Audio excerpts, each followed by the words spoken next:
Saludos amigos de la comunidad HAI, en especial a todas aquellas comunidades que apoyan el contenido científico, académico y de ingeniería.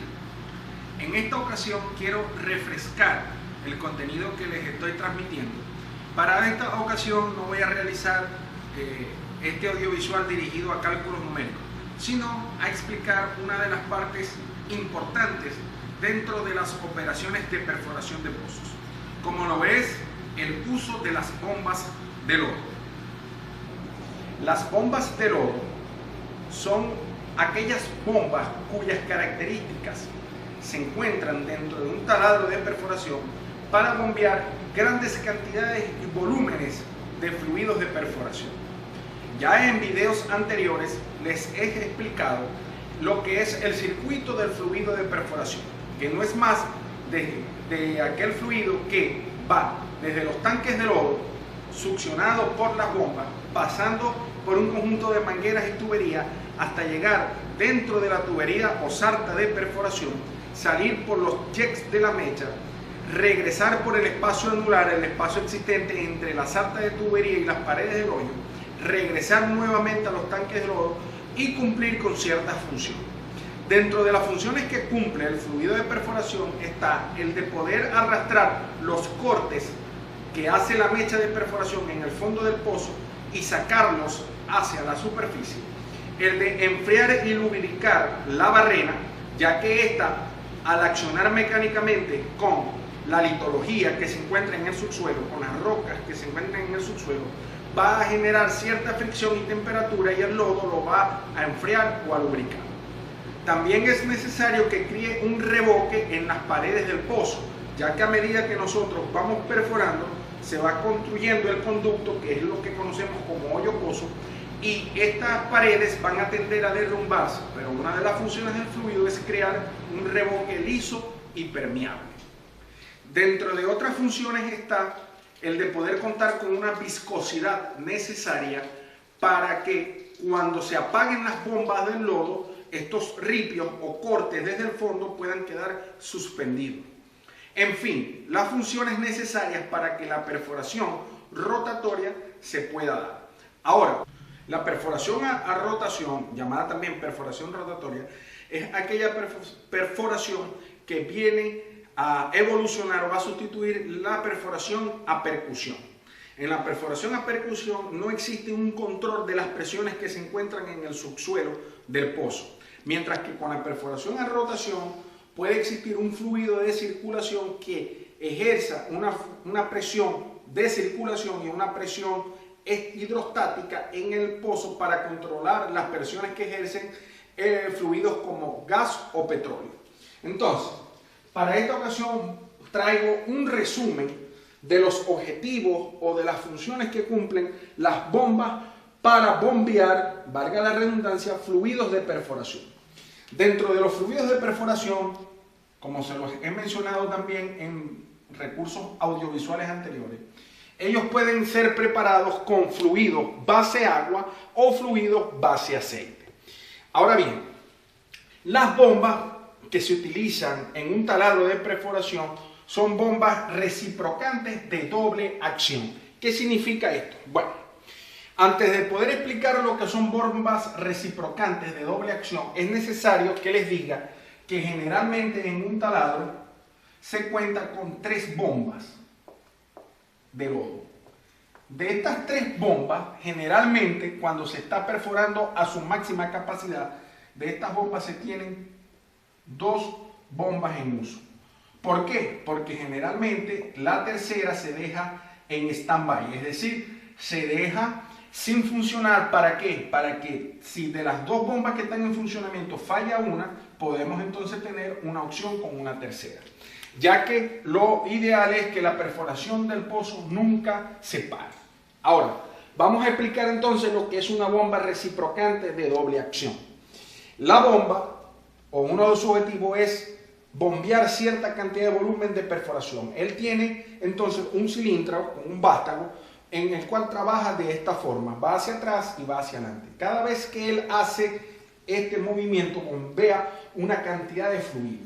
Ahora bien, esas bombas reciprocantes es porque entonces ella va a bombear 2 veces la capacidad del volumen, cuya capacidad volumétrica del cilindro. Por eso se llaman bombas reciprocantes de doble acción, porque bombea el doble de la capacidad volumétrica del cilindro. Ahora bien, estos cilindros se accionan o trabajan por cada bomba simultáneamente. Es decir, mientras uno va hacia adelante, el otro va hacia atrás. Mientras este viene, este va hacia atrás y van bombeando simultáneamente. Entonces por eso se dice que se accionan los 2 cilindros por cada bomba.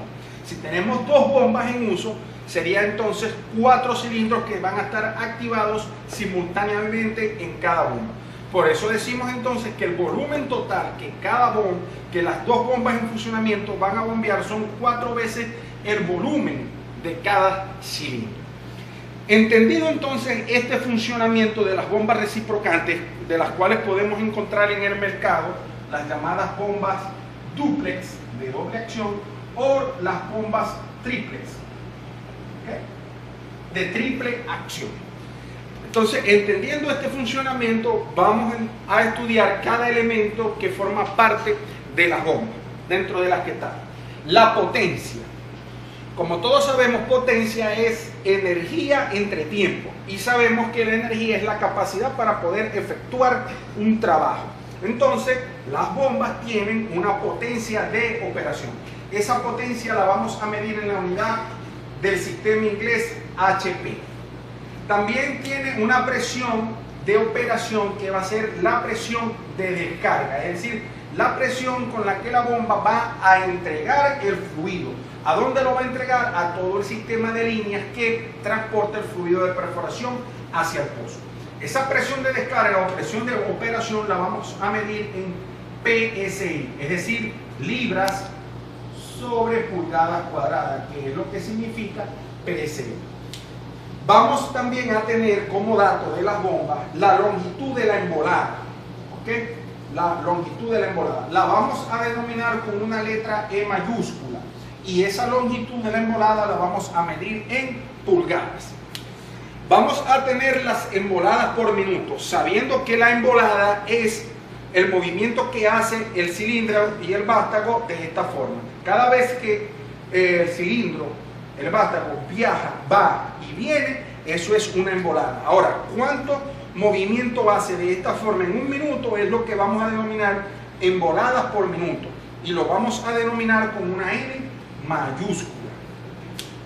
También tenemos el diámetro máximo del cilindro y lo vamos a denotar como DCL, diámetro máximo del cilindro, y lo vamos a medir en pulgadas. ¿Okay? Entonces, lo otro con lo que vamos a contar con una bomba de lodo es el diámetro del vástago y lo vamos a medir en pulgadas. Ahora, quizás muchos se pregunten, pero en sí, ¿cuál es el objetivo de las bombas del fluido de perforación? Bueno, aparte de que se tiene que bombear un volumen de fluido, ¿okay?, el objetivo es generar un gasto, sabiendo que para un fluido un gasto es el volumen entre tiempo, es decir, el tiempo que tarda en bombear cierta cantidad de volumen. Para ello, el volumen lo vamos a medir en esta parte de las bombas de lodo, lo vamos a medir en galones y el tiempo lo vamos a medir en minutos. Por lo que es muy normal ver en la industria petrolera y los manómetros en los que se mide el caudal de la bomba, verlo en galones por minuto, es decir, lo vamos a ver medido así, GPM. Cuando ustedes vean, si tienen la oportunidad en algún momento de ver una bomba de lodo en un taladro de perforación, ver GPM significa galones por minuto. ¿Qué quiere decir eso? Que por cada minuto que transcurre de bombeo de la bomba, va a bombear por cada minuto cierta cantidad de galones. Ahora bien, ese gasto es denominado caudal, ¿okay?, caudal o gasto. Ella operacionalmente va a tener un caudal máximo y un caudal mínimo. Y entre los dos caudales va a tener un caudal óptimo. Un caudal óptimo. Los 3 caudales, como se los mencioné, se van a medir en galones por minuto. ¿Por qué tiene que existir un caudal mínimo? Porque si las emboladas por minuto se gradúan para tener un caudal por debajo del que se considere mínimo, es decir, este caudal se tiene que calcular. Por ejemplo, si yo digo que va a existir un caudal mínimo de 200 galones por minuto, yo no puedo programar ni el diámetro del cilindro, ni el diámetro del vástago, ni las emboladas por minuto las debo programar para que este caudal esté por debajo de este valor de 200 galones por minuto. ¿Por qué? Porque esto yo lo he programado para que los ripios que corta la mecha con este galonaje puedan ser transportados desde el fondo del pozo hasta la superficie. Ahora, tampoco puede ser un caudal máximo. Yo puedo calcular el caudal máximo y que me dé 300 galones por minuto. Esto es un ejemplo. Yo no puedo lograr, bajo las condiciones de bomba, del diámetro del cilindro, del diámetro del vástago, el perforador no puede graduar las emboladas por minuto de manera tal que supere los 300 galones por minuto. ¿Por qué? Porque se supone que yo calcule este valor para que solamente pudiera ser 300. Cuando es superior a 300, lo que puede ser es que me esté bombeando mucha cantidad de fluido y pueda entonces crear una presión en el fondo del pozo que me socave y pueden ocurrir pérdidas del fluido de perforación en el fondo del pozo. Por lo tanto, el caudal óptimo, es decir, el mejor caudal, va a estar siempre entre el caudal mínimo y el caudal máximo, que sería el caudal con el que trabajaría en forma operacional mejor la bomba de lodo y se comportaría mejor en el fondo del pozo. Entonces, básicamente, el objetivo de la bomba es generar un caudal óptimo con el que pueda operar la bomba y al mismo tiempo generar la mejor hidráulica en el fondo del pozo. Bueno amigos, como acaban de ver en este recurso audiovisual, prácticamente el objetivo fundamental es explicarles cuál era el objetivo de la bomba, que es generar un caudal que tiene que ser mínimo y máximo, es decir, óptimo, con el que tiene que operar la bomba para que pueda cumplir con la función de transportar los ripios desde el fondo del pozo hasta la superficie. En un próximo video les voy a explicar entonces cómo se calcula el caudal mínimo, el caudal máximo y el caudal óptimo. Hasta una próxima entrega, compañeros.